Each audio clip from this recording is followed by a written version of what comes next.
Hello, hello, hello, and welcome back to You Only Go Once, otherwise known as YOGO. I am joined by my wonderful, wonderful co-host, Eileen Grimes, and we're here today with a fantastic guest. Eileen, kick us off. Today we have Robyn Nance with us, who is an anchor on Good Morning Northwest on KXLY 4 News Now. She's lived in Spokane for 26 years, and for about 15 of those years, Robyn reported on children in foster care in desperate need of homes in a weekly feature called Wednesday's Child.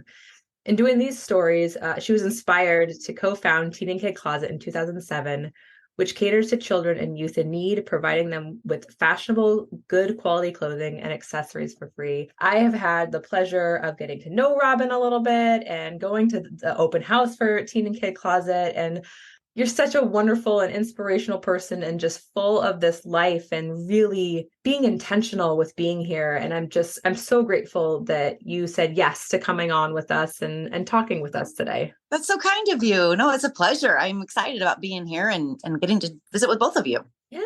So Robyn, as you were doing Wednesday's Child, what was it that really kind of spoke to you about wanting to do more, right? That piece was definitely already something that was putting this out there for people to see and really understand the need of the support in the foster care area.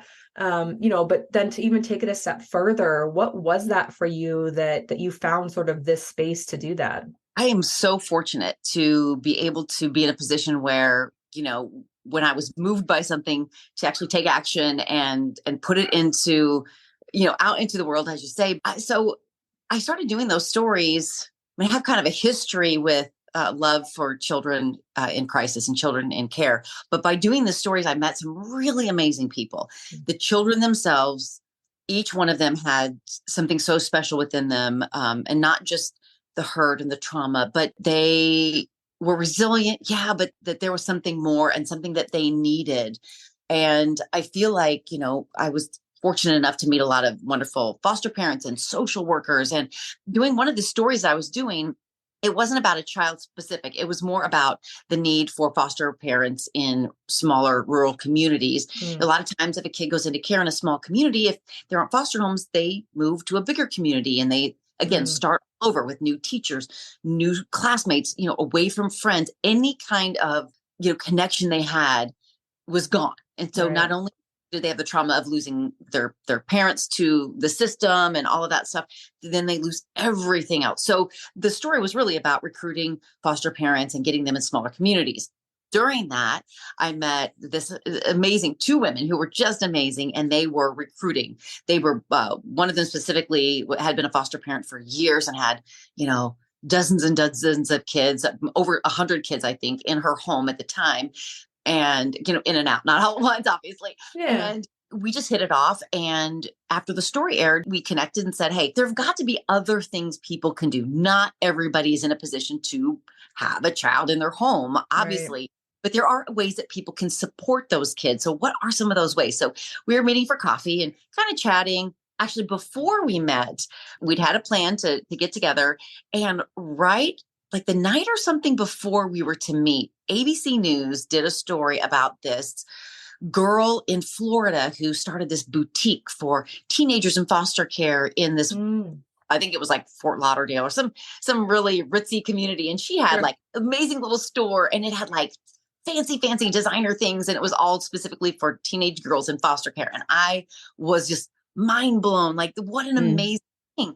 So meeting my friend Linda Rogers, we met for coffee, and I said, wow, I just saw this amazing story. She goes, oh my gosh, I saw it too. And that was really the jump off. Like it was somebody else's wonderful idea in a different community that we said, maybe this is it. Maybe this is the way we can get the community to rally around these kids. Something that's simple. It's clothing. Yeah. While it seems simple, it's really a much bigger deal. Absolutely. And I've been there. Like there's it's not just clothing at this point, right? There's so much more. And when you really think about the full holistic needs of these kids, and in foster care, like it's not just clothes. Like that's not the only thing that people need. And it's such a wonderful thing to be able to have seen someone else do this in a different space and then be able to actually share that within our community. It's so wonderful. What was great because we reached out to the people who run that. We reached out. It was called Take Deposit. So we reached out immediately and like, well, how did you do this? How, what kind of things did you do? And they were helpful, but it was a totally different community, totally different thing. And we wanted to serve boys too. It was really important for us it's not just the girls. While yes, girls in fashion are a thing, we really wanted to serve every child. We started really small. Our goal was teenage kids in foster care in Spokane County, not knowing where the numbers were going to be. So we had a little bitty donated space. It was near Chief Gary Park, and it was very small. It was almost like two real closets where they had pocket doors that slid. Sure. Only about one people could fit in there at a time. And if a kid needed to try on clothes, you literally left them in there. You shut the door. So we've grown and grown because the mission has evolved and changed. We started again, really, we initially said, we're going to serve kids 12 to 18. Then we were getting calls from a school that said, hey, I have a child who is not a foster kid, but who is living with their biological parents. And they've been wearing the same clothes for 4 days. They need help. Can you help them? Well, I said, well, let me go to the board. And of course, they're like, well, how do you say no to that? You can't. Then I had somebody with another organization, Safety Net, call and say, well, can you serve kids who are over the age of 18, who are aging out of the foster care system? Well, how do you say no to that? They obviously need help. But, just to start with, we had to have parameters because we just couldn't say, we're going to serve everybody. And so the mission has grown and changed. And we, again, started with teenagers. In fact, we were Teen Closet initially. And then about, 6 or 7 years ago, another organization that had grown with us, they started a couple years after us, but they were called the Clothing Perk, and they served newborns to 12, 13. And they just didn't have the infrastructure to continue. So we were supporting them and helping them kind of keep going. And then they finally were just collapsing. So we were asked multiple times to take them over. And finally, when they were like, we are shutting our doors, we cannot continue. We couldn't let that go. These families need as much support as possible. And these kids, it's not their fault they're in the situation. So then changed and became Teen and Kid Closet in, I guess, 2017. So Robyn, I think it's so amazing that you were able to start it, right? Like there's times when people see a need, but don't really know where to go next. Have you always had that sort of like, I'm not totally sure, but I'm going to figure it out? Or, I think that some people that would be helpful maybe to even hear like, well, what are some of the next steps? Once I recognize that there's maybe a problem or something that I'm interested in doing something about, how do I figure out how to kind of like take the next step? I know you seem to just be able to do this. Have you ever reflected on what that might look like or how you sort of find the next things and putting in things into action? Yeah, it's funny because Linda and I have talked repeatedly, like, if we knew what we were doing, would we have done what we did? Because we really very naive in all of it. We were great at people, but we're great at organizing. Although I suppose maybe we were better at organizing than we thought, but we didn't look up, how do you start a nonprofit? We just started asking people and just saying, we're doing this. This is going to happen. And fortunately, being on TV has a lot of perks in that people want to help, people know about things or, the name recognition or whatever was very helpful. So I understand that worked as a big benefit for us. But I think what we did first, though, we really found out that there was nothing like this already because we did not want to duplicate services that were already, if there was another organization doing that, why wouldn't you just join them and help make it better or continue the good work they're already doing? But there was nothing like this. So for us, it was really brand new. So like I said, we were pretty naive in it. We just said, we're going to do it and it's going to be great. And then all the pieces going, oh, nuts. We have to make money. We have to, pay for things. We have to have, lights on and heat in the building. And we need a board of directors. And oh gosh, to raise money, you have to be a 501c3, a charitable nonprofit, within the eyes of the IRS and the business community. Oh gosh. So we started actually under the umbrella of a different organization before getting our own nonprofit. So we had help along the way. But as far as, I suppose I've always been like, there's a need, let's go get it. That's just kind of been in my nature. And thank goodness, though, I look back at all the kids we've helped and there are times I'm exhausted and I'm thinking, I just can't go to another meeting, make another phone call. I just, I'm also a full-time employee, and I'm and a mom. And so it's a lot of work, but definitely worth it. But I wouldn't go about it the way we did. Don't go in blind. So, I mean, that's kind of how this podcast has been going so far. So I don't know. Sometimes you do just have to jump in though, right? Yeah. You do? Yeah. Yeah. Mm-hmm. I would imagine, Robyn, that say what you want, but fashion is not even fashion, but just having the right piece of clothing, or just even a special piece of clothing, an investment piece, something like that, that just says, this makes me feel good, has a radical impact on people. I'm going to switch gears a little bit and ask if anybody has had a radical impact on your life, and what did that look like? Wow. That is a great question. There's so many people throughout life that affect you in any particular way, good or bad. Radical impact. Yes. And I feel like, it's a very standard, my mom and my dad, those are the people who frame us. Mm-hmm. My dad was very resourceful, and my mom was just an incredible role model. She was a stay-at-home mom until we were all in school. And then she went to work. And then she decided that it wasn't enough, that she didn't have a college degree. So she decided to go get her degree when there were three kids. My siblings and all were born within three kids in 3 years. And wow. So that's, tough. Mm-hmm. Yeah. And raised us kids. All three were in college at the same time. She went to college at the same time. Oh, wow. So yeah, she's incredible. And then so she gets this degree. And it was very hard because she worked full time, and then she would go back there. She lived in the St. Louis area, and they had a college during the weekends. So she would work 5 days a week, go to school on the weekends. I mean, she was just so impressive. And of course, she got amazing grades and got her accounting degree, and then went to work as an IT specialist and worked her way up in a company. I think she got her job when she was, in her late 40s, or, probably late 40s or early 50s, and thinking no one's going to hire me. I'm terrified of putting myself out there, and then just worked herself up, became a VP of her company. Just, oh my gosh, good for her. I mean, really, she's amazing. So I think about, she's probably made the most radical impact on me. I've had, you go the other way too, where you've had somebody who's impacted you so negatively that you question so many things, and you don't give that person all this credence, but at the same time, it made a really big impact. To be honest with you, I was really overweight when I was in my early 20s, like obese. And my first TV job, it's not very a kind business when you are heavy or whatever. And I did have a general manager at my station basically told me I was too fat to do the job. Oh. So immediately I went home and ate a whole pizza. Myself. Sent me kind of the other way. So for part of my hangups, my weird hangups and things, that's always in the back of my head. As much as I look down, what a ridiculous thing, what a horrible thing to do to somebody. Yeah. But, and that was early 90s, really early 90s. And, you can get away with that kind of stuff then. Right.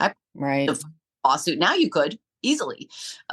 But a radical thing that was so impactful that it will never leave the back of my head.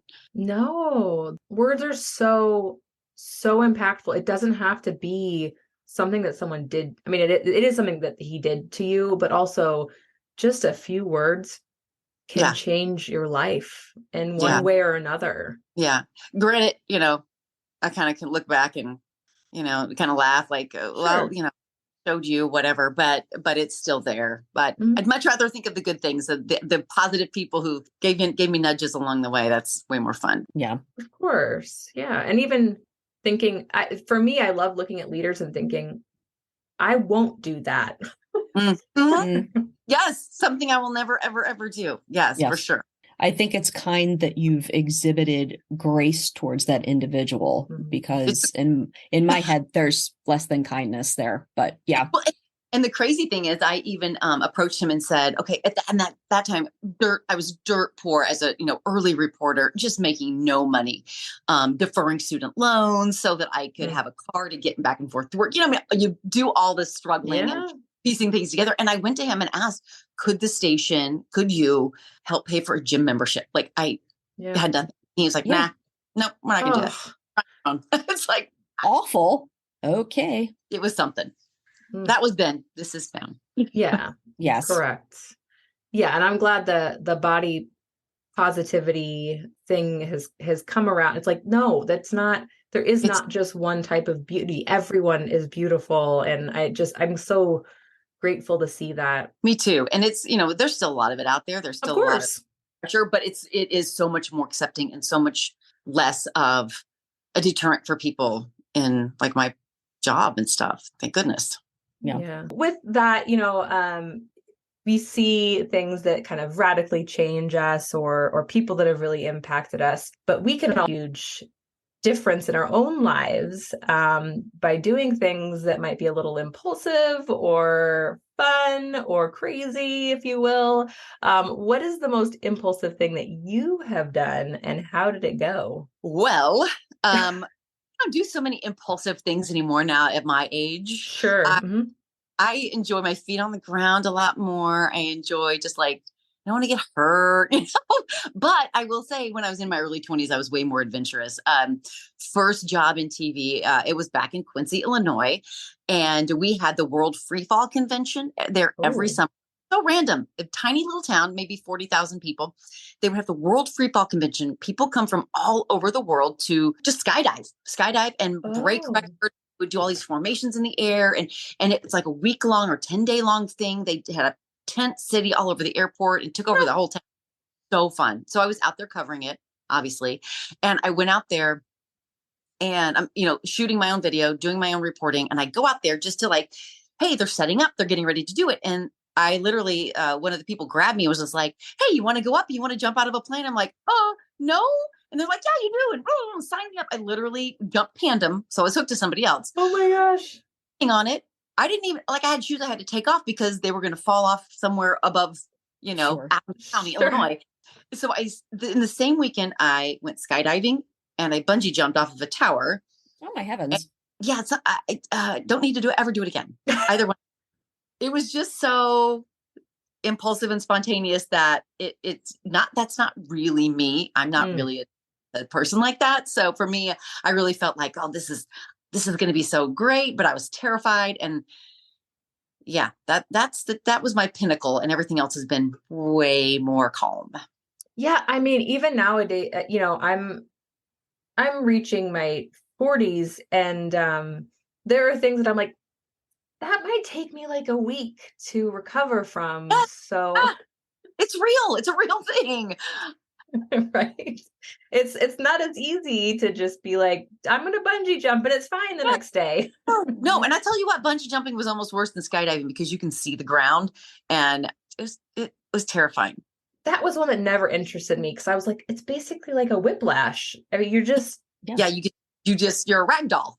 Yeah. But I did zip line a bunch of years ago. I did zip line over like a jungle in like Puerto Vallarta or somewhere like that. Ooh. And was incredible. The whole time as you're climbing up and looking out and looking over these things and thinking, how secure is that really? And I'm just going to take a chance, I hope everything turns out okay, Crazy.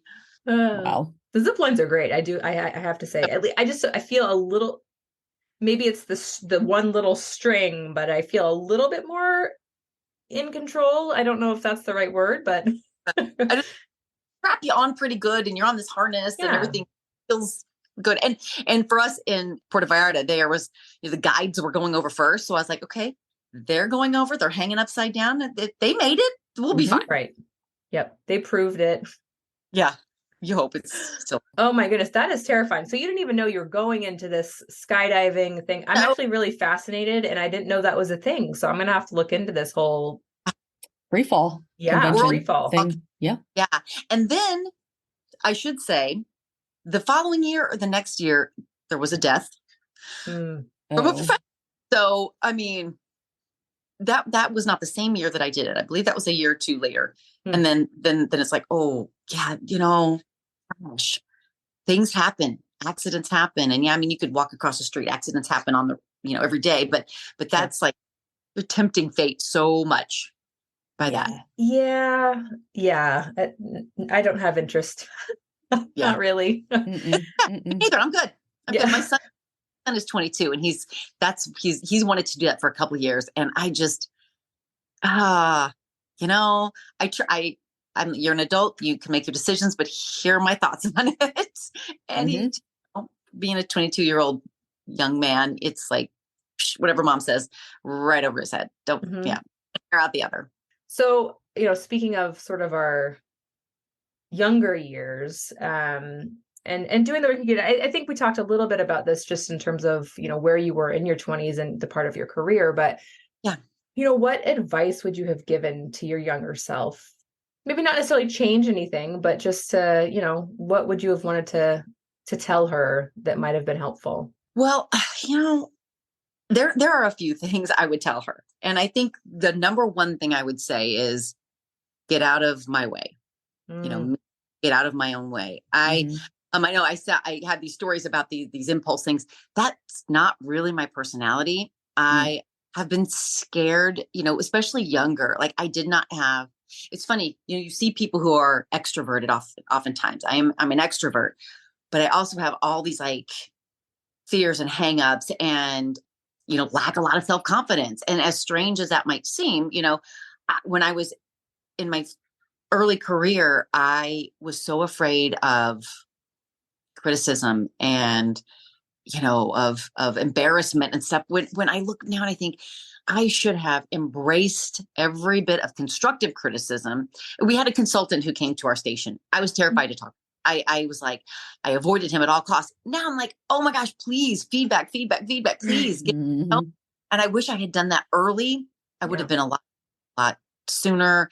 And I would not have been as complacent as I was. I stayed in my first job for 5 years at a really small station. It was quite dysfunctional. And I mean, I learned so much, but it was a tough job. So I would have just said, yeah, just get over yourself, And then I think too, another piece of advice would be don't tie your happiness to another person specifically.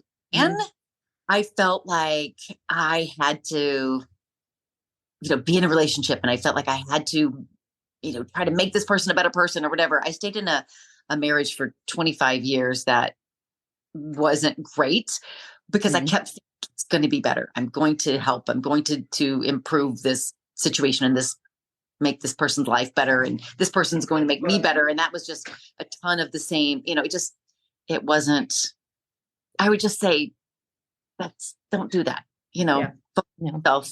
And of course, as you are in a partnership to, work on things together, but you can't fix all the things yourself. Sure. Oh man. That's all I got. You're speaking, no, that, I mean, wise words. Yeah.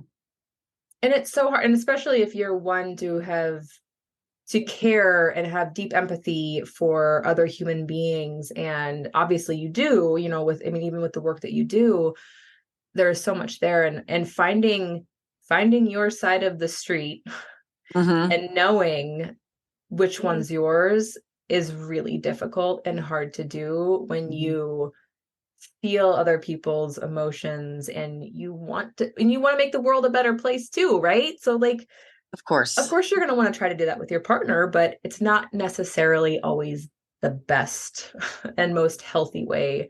And it is hard to figure out when, what that line is. And I'm no therapist, though I certainly don't even answer.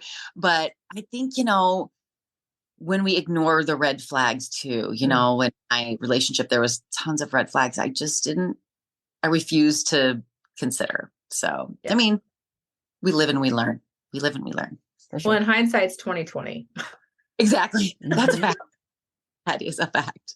And some of it too, at least for me, barely knowing who you are when, in your 20s or whatever it is, then when you start finding out who you're like, oh, yeah, maybe I won't stand for these things or, whatever. Just really understanding who you are as a person makes a difference in all of that too. So, yeah.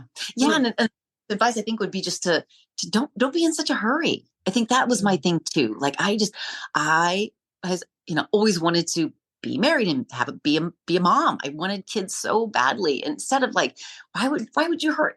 There's tons of time. And I actually love that now about today's generation. I feel like they are taking their time. They're not rushing into all, marriage and babies and now. I think that's a really good thing. We are not the same person at 19 as we are at 25 and 28, 30. And, you just hope you make a good choice and you are in a relationship where you grow together and you mature together in the same kind of direction, because there's no hurry, slow down. Right. Yeah. And I've told Cheryl this, so I have my 2 little kids, and I remember as a child too, I was like, I just want to be a grown up, or I just want to be a teenager. Yes, always. Me too. Mm-hmm. I'm like, please, no, just enjoy this. Right. Be a kid. Enjoy that. Wear your happy tutu. Harry, just be happy. Yeah. Yeah. Don't worry about doing your taxes. That's right. That later. Don't rush to get that first email, because it's all over after that. Just saying. God. Yeah. Yep. Honestly. Yeah. I don't envy you guys with the little kids and even navigating cell phones and that stuff. My kids were, kind of, I guess they were like probably middle school, high school when that was really coming to. Now it's so prevalent. I don't envy you. Yep. Yeah. Yeah. All of it. It's just, yeah. And just seeing all of the studies coming out in terms of the effect on mental health, especially from the social media standpoint. And there's just so many different platforms and different things. And it's a lot. It's a whole lot to try to navigate. So I just try to get mine outside as much as possible. Good. Yeah. I'll do it. Yeah. We're actually just riding scooters before this. So what a great for it. I know. Well, so it was so funny, Robyn. I follow you obviously on Twitter and Instagram also. And so I loved it was Friday last week, and I think it was you and someone else that were like, I didn't realize the snow was coming. Oh, we watched our cars. Yeah, that was it. And I did know. I paid attention to the weather, but I was like, you know what? I'm doing it anyway. What the heck? So getting so much snow on that Friday, and now we're like, the roads are clear. We can go out and enjoy the sidewalks and the streets. And it's just, it doesn't feel like it was that long ago that there was a ton of snow. So trying to enjoy the spring weather coming. Mm-hmm. And now I can't wait for the street sweepers to make their way through. Oh my gosh. Walking my dog, I was like, I'm going to fall with all this gravel out here, all this sand from the snow, but yep. Okay. All right. It's coming. It is. It definitely is. I'm seeing I'm a gardener, so I have I'm starting to see some of the things coming up, and that makes me very excited and very happy. Yeah. Love it. Robyn, did you always know you wanted to be in the reporting? Did you know that you wanted to be in journalism? No, I actually went to school to be a teacher. I have a degree in education. And as I was at a small liberal arts college in Illinois, and while I was there, we had to take different classes into different fields. Obviously liberal arts, that's what you do.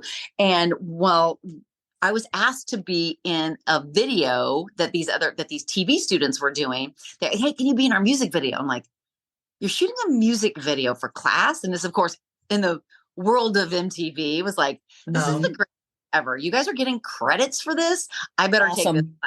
Yep. So great. So I took a TV class, and we toured a local TV station, and we just learned the ins and outs. And I was so hooked. So I ended up double majoring and double in education and in communications, as we didn't have a journalism school. And so I just kind of got the bug, and I was student teaching. So I did an internship at a TV station, but I was student teaching also. So I kind of had both of these things trying to figure out when I graduated, I was like, I got offered a job in the station I was interning in. And then I got offered a teaching job. Oh my gosh, that was like the hardest decision ever. So I really, really, really thought about it and talked to a million people about what I should do. And I thought, you know what? I think it would be easier to jump back into teaching versus jumping back into TV. I'm going to try the TV thing for a little bit. If I don't like it, I have this degree and I have certificates in 2 states. I will do that. And then, wow. Yeah, I just got into working at the station, and it just took off. I learned every job I could possibly do. I did everything but sports at my first station. I did weather, cameras. I wrote, I edited, I, just did everything. And I'd hung out there when I didn't need to be there. And I was just fascinated by the whole broadcasting thing. And, then it just took off. And now I think when my kids were in elementary school, I would go and try to volunteer in their class. And my daughter specifically, she, had ADHD, and she had the inattentive form. So she was more like a wallflower. You never knew she would just blend into the background, but she couldn't focus. She had a really, really hard time focusing. So I was volunteering in her class. And I remember, I think maybe first or second grade. And the teacher said, okay, I'm going to work with this group. The rest of you guys go pick a book and then sit down. And as the kids were walking around, they were, can't find a book. And so then I was like, okay, you guys get a book and go sit down. And then my daughter was one of, there's like 3 kids, and they're just like wandering around. And I was like, oh my gosh, get a book and go sit down. And then I'm like, okay, I'm not, teaching's not for me. Oh my gosh. Granted, it was my own kid, but Sure. Okay, I said, you know what? I'll just work one-on-one with the kid, or I will, make copies for you or cut out things or something. But I just felt like my patience had it was a lot different. So God bless them. God bless them so much. Yeah. I mean, yeah. Amazing. I don't even, I don't even know. They're just, especially with the younger kids, like I am in awe. I'm like, just when my daughter's in kindergarten. Teachers, God, I think of our middle school teachers, what angels they are. Oh, wow. Truly. No, definitely. So with, as we were talking about in sort of 90s and things like that, with how TV media sort of used to be, do you find it to be now a supportive place for those kind of up and coming? And, what kind of role do you take in terms of supporting the new and or younger generation in coming up in this area? What does that look like for you? Because that's one of the things Cheryl and I talk about is sort of like, how do we help encourage and support, train the next generation of leaders, the next generation of folks coming in, and just would love to see, what does that look like in that space? Well, I can speak only specifically for my newsroom that I'm in right now. Sure. I mean, another station here in town when I first moved to town. But the shop I'm in right now, KXLY, I have been kind of blown away so when I first started at this market, this was really like it is a medium-sized market. And it was a place where you had to really have experience somewhere else. Then you come here, you kind of, cut your teeth somewhere else. Then you come here, and then a lot of people move on, or you choose to stay, either thing.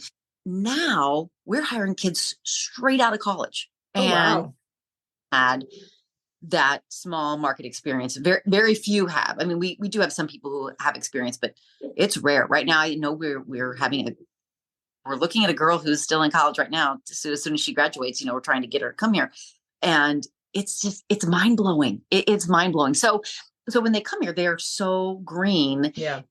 A lot of them are, and need still a lot of work. While they may be, very eager and all that stuff, there's a lot to learn, especially, when you're not from a specific market or you don't know the town. There's a lot to learn just even in the town, and how the town and the city operates, and the feel of, the neighborhoods and all this stuff. I try to be really open to helping people, especially the young women. I think, had I not had a couple of mentors myself, it just makes it so much more difficult. And being of this age that I am, I'm really probably one of the oldest people in the newsroom. And I think that I hope they look to me like, okay, I can go to her. I want to have that open, facade that I am here, and I'm ready and willing to help.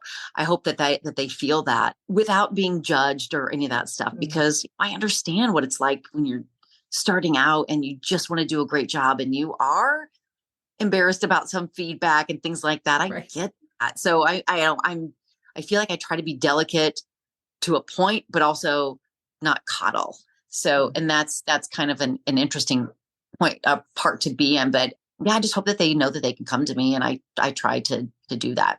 Yeah, it's definitely a tough space. And that's interesting because I think I've heard from a couple people.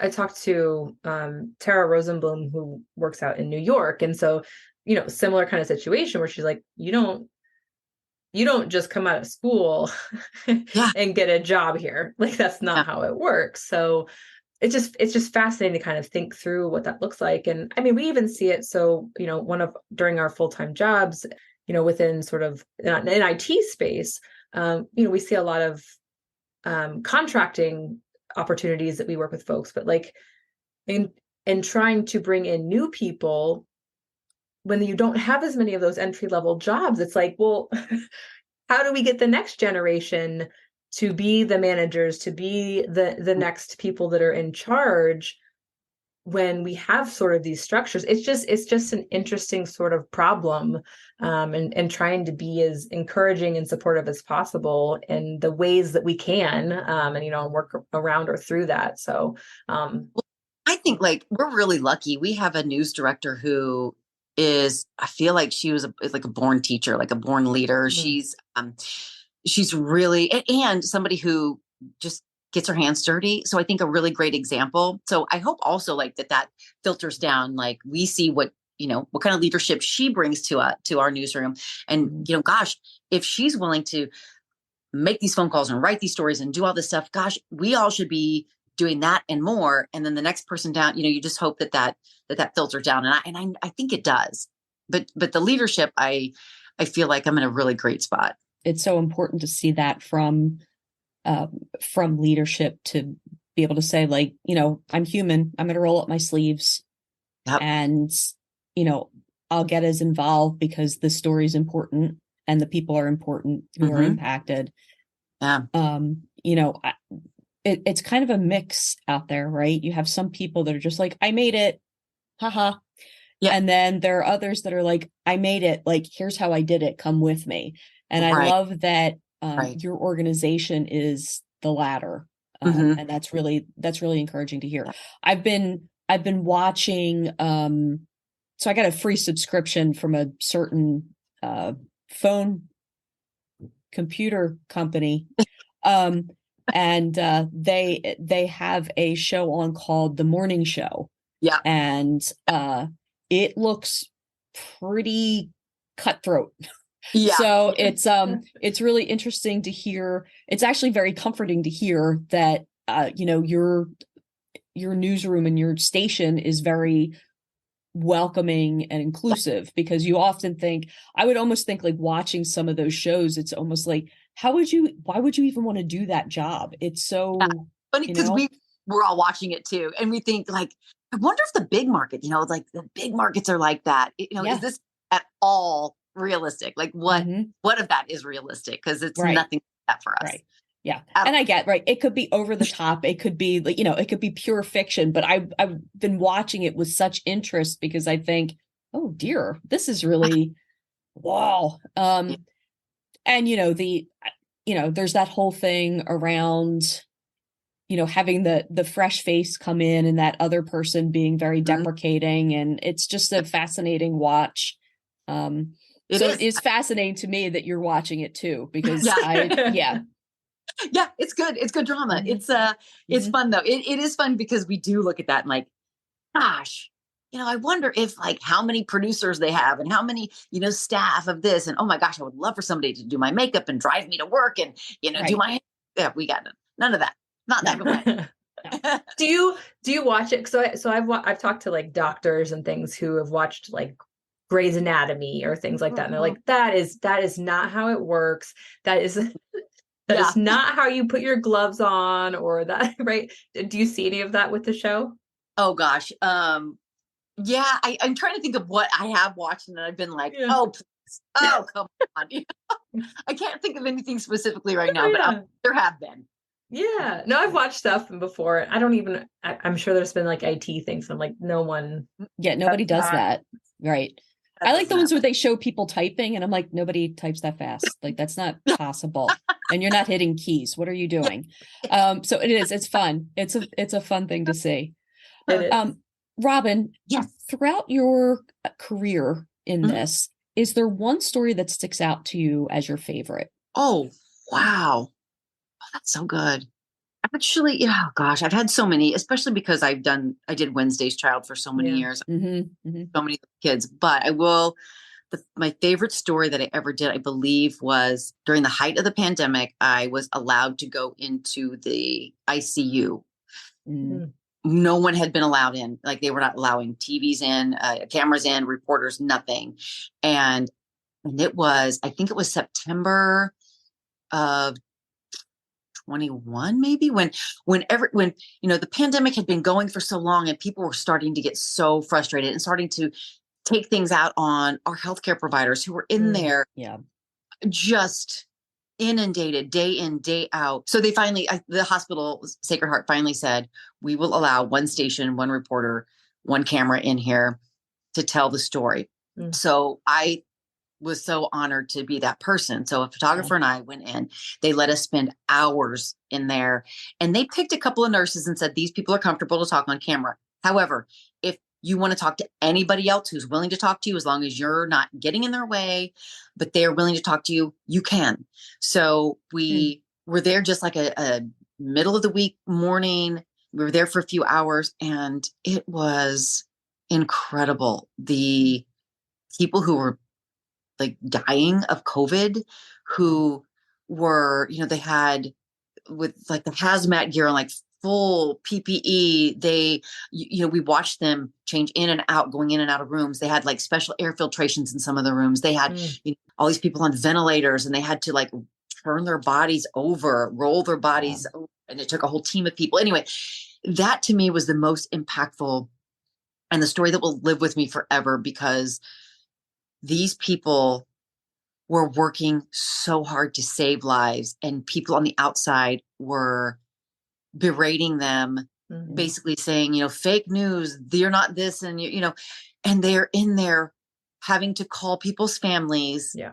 on Zoom because these people were not, their families weren't Right. allowed to say goodbye to them in Yeah. their room. Yeah. So they were having to Zoom in so their families could say goodbye to. It was just heart wrenching, and the nurses were so honest and so open and so raw. It was, to me, amazing. And the story itself, I was nominated for an Emmy. It won a Murrow Award. So, it wasn't me. It was the story. It was the people who are telling it. And yeah, that forever will be so impactful to me. And from that though, it did allow conversation for other hospitals elsewhere to start allowing Mm. also reports. And so that part of the problem is, if you don't see what's happening, it's not real to you. If you Right. don't talk to the people who it's impacting, it's not real to you. And I unfortunately, I've asked to do a follow-up, like, can we still talk to those same nurses like this many years later? And the hospital's like, nah, no thanks. Mm. Although I did reach out to one of the nurses who I think would be willing to do it. I think it would be really great to come back and be like, okay, here's where you were on this date, and here's what you said. Now fast forward. There was one nurse who was fairly new and said, if I had known this is the way it was going to be, I don't think I would be doing this job. Mm. And that Yeah. it was horrible, because here she Mm-hmm. is saving lives, and trying to save lives every day. And Oh my Wow. goodness. Yeah. I mean, so my son, and not that it's the same, but my son had a student teacher in his classroom that year because he was in kindergarten. And it was just like, this is not what I yeah, had gone into teach, or like, how would you ever have known that, have seen that coming? Like, it's just, I can't even imagine. I can't imagine. and isn't it crazy to think that we did that? We did that, as day in, day out, us as a community. Wow, it's just still kind of mind blowing. What a weird time. What a weird time to be alive. It is, Well, and thank goodness you could share that too. mhm. It's pretty long, but it's Yeah. it's inside the ICU, and it's on YouTube. Okay. And Okay. inside the ICU, it got views all over the country, all over the world, and it was wow. Yeah, just wow.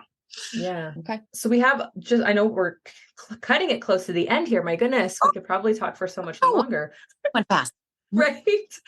Yeah. So, our last question that we ask, and I know you listened to a couple episodes, right? And from the sounds of it, you already kind of have this is happening mentality and mindset, as you did with the teen and kid closet, where it was like, I don't know how we're doing it, but this is happening. Yep. Yeah. Do you have anything that's sort of next for you, or do you want, are you looking for anything with teen and kid closet? Is there anything that Robyn is working on that you're determined and bound to see happen within your life coming up?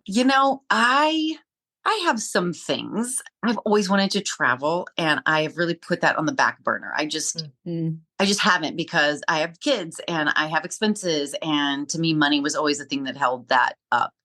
So I've been trying to tuck a little away so that I could finally start doing some things. And my sister, who is she's a kick-ass chemist, and she travels.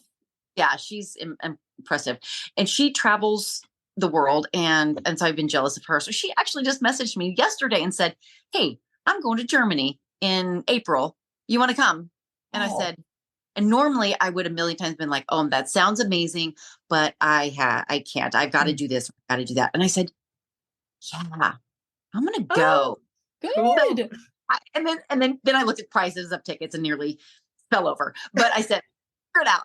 So I think I'm just going to start saying yes to more things that are for me.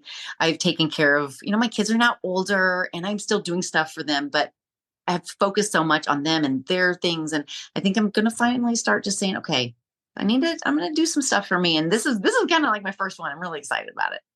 So, oh my goodness. Amazing. Said it. I hope it actually happens.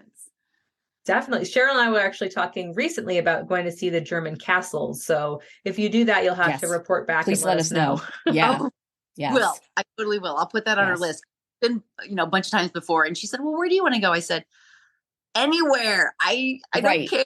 Anywhere. Right. So castles on our list. They have some amazing castles there, at least that I've seen on pictures. One of these days I'm going to get there. It's a fascination point for me. I'm like, I would really like to go see that. So yes. Well, I hope you have a great time. I think that's great. I hope it happens. I do. Yeah. Because most of my trips are like back to Missouri. Almost sure. Yeah. Back to Missouri. Yes.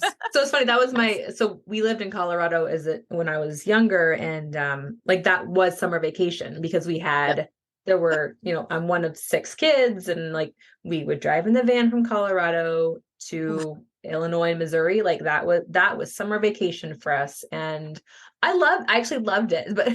But so for me, I was like, I kind of want to try some new places as an adult. That's where I've been too. And our kids, that's all their summer vacations. We never did any other really thing, and my kids, same thing, same as you, had to have amazing memories of being with their cousins and family. So it was great, but also it's like, okay, I want to see other parts of the world. Right. What else is out there? Yeah. Yeah. No, I was just going to say, so Robyn, so if people are looking for you, one, how do they find about Teen and Kid Closet, if there's any way that they can support, and or if they're looking for you just to learn more, see what kind of stuff you're doing, where can they find you? Yep. I am on Facebook and Twitter, and I'm not great on Instagram, but I have an account. So you can find me just Robyn Nance, and most of the stuff I think is Robyn Nance KXLY. Teen and Kid Closet, it's such a great organization, and we always need volunteers. We always need donors. We have a really, really fun fundraiser coming up called Bourbon, Bacon, and Brews, and that is in June on the 17th. Ooh. It's going to be great. It's our second annual. Last year's was super fun. This year's is going to be even better. You can find information about all of that on Facebook or on our website, which is teenkidcloset.org. Please join us. It's so fun. Oh, early bird pricing goes until the end of March. Then it goes up in early April. Oh, good to know. Okay. Yeah, so soon. Yep, it'll sell get my ticket 2 weeks before. So don't wait. Awesome. So fun. So fun. Robyn, it was such a pleasure meeting you. And, it sounds like you have a very fulfilling life, and I hope you continue that quest. Go to Germany. Don't say, I hope it happens. You're going to go. Go. Thank you so much. thank you for doing this podcast. It really is so fun to hear from all kinds of different people doing all kinds of really cool things. And it's very inspirational. So thank you for getting this going. That's so sweet. Thank you so much. On behalf of my co-host, Eileen Grimes, thanks everyone for listening, and we'll catch you next time on YoGo. Bye.